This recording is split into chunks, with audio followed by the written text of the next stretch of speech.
What's up guys, Kevin from ProX here with another tech tip for you, and today we're going to go over how to replace the front and rear sprockets on your dirt bike.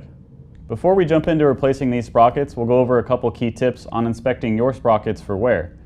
The easiest way to inspect your sprockets is to look at the teeth visually, both on the rear and the countershaft sprocket. When your sprockets are worn, you'll notice a key difference between the engaged side of the tooth and the non-engaged side. In severe cases, some teeth may be completely rounded off or even broken. ProX rear sprockets are available in steel and aluminum. ProX steel sprockets come in an ultralight design, and the aluminum sprockets are made from 7075 T6 material. ProX countershaft sprockets are also made from steel and are case hardened for corrosion resistance and wear resistance. Once you have all the components you need and you're ready to take these old sprockets off, don't take your rear wheel off just yet. You'll need to leave the wheel on so that you can loosen the countershaft nut. If you take the wheel and chain off, the countershaft will just spin when you're trying to loosen the nut. There's a couple ways you can loosen this nut. Some people will have someone hold the rear brake while they loosen it, or an electric impact is also a great tool that makes it easy to get off. Now we're ready to start removing the old sprockets. Starting with the countershaft sprocket, you're first going to want to make sure any countershaft or case guards are out of the way.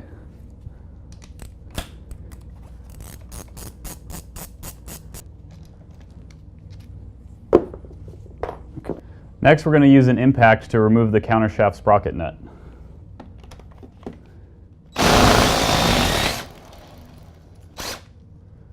In this particular case, we're replacing the chain as well, so we've taken the chain off after loosening the countershaft sprocket nut.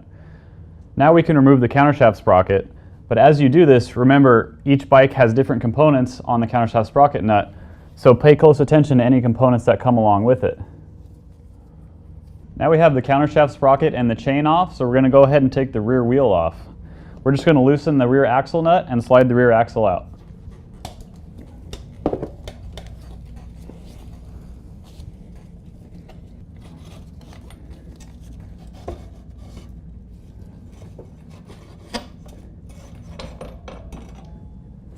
Now we have the rear wheel off, so it's time to take the rear sprocket off. When you're taking the rear sprocket off, make sure you do not rest your wheel on the rotor side. You don't want your rotor on the ground because if you're putting extra torsion on it, you don't want to bend the rotor. When you're removing the sprocket bolts, make sure you remove them in a crisscross pattern.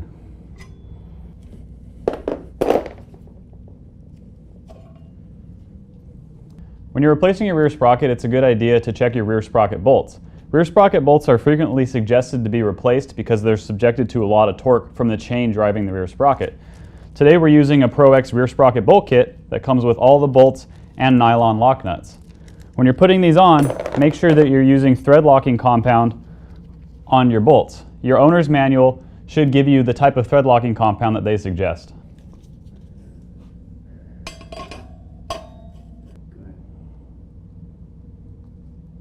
Just like when you took the bolts off, it's a good idea to put them back on in a star pattern.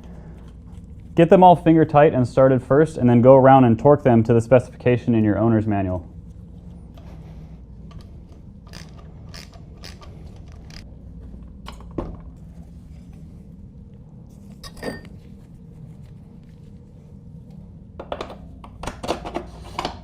Now we're ready to put the new front sprocket on. Before we do that, we made sure that we cleaned up around the countershaft from any old chain grease or things like that. As you're putting the new front sprocket on, make sure you're putting the components back in the same order that you took them apart. As we mentioned, different countershaft sprockets on different bikes have different components. So for this one example, there's a new O-ring here in this seal, and as we reassemble it, we want to make sure everything goes back the same way it came apart. Also, your countershaft sprocket does go a certain way, so make sure it is facing the correct orientation when you reinstall it.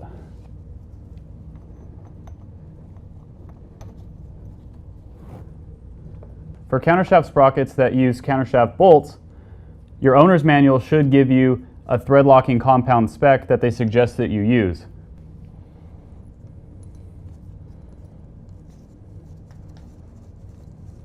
So now we have the rear wheel on, the new rear sprocket on, and the new countershaft sprocket on. Now that everything's attached and ready to go, we need to make sure that the countershaft nut is torqued to spec. Again, make sure that you look the spec up in your owner's manual. In this specific case, the torque spec is 100 Newton meters. So we're going to torque this nut to 100 Newton meters. Make sure you have an accurate torque wrench. When you do this, it's a good idea to have someone hold the rear brake for you, because if you don't, you're just going to end up spinning the gears and you're not going to get the torque out of it. Push it really hard. There we go. Once you have all your new components installed and ready to go, double check that everything is tight and everything is torqued to spec, and then you're ready to set your chain slack adjustment. Refer to your owner's manual for the correct chain slack that you should have to your bike. Torque your rear axle nut once that is set, and then you're ready to ride.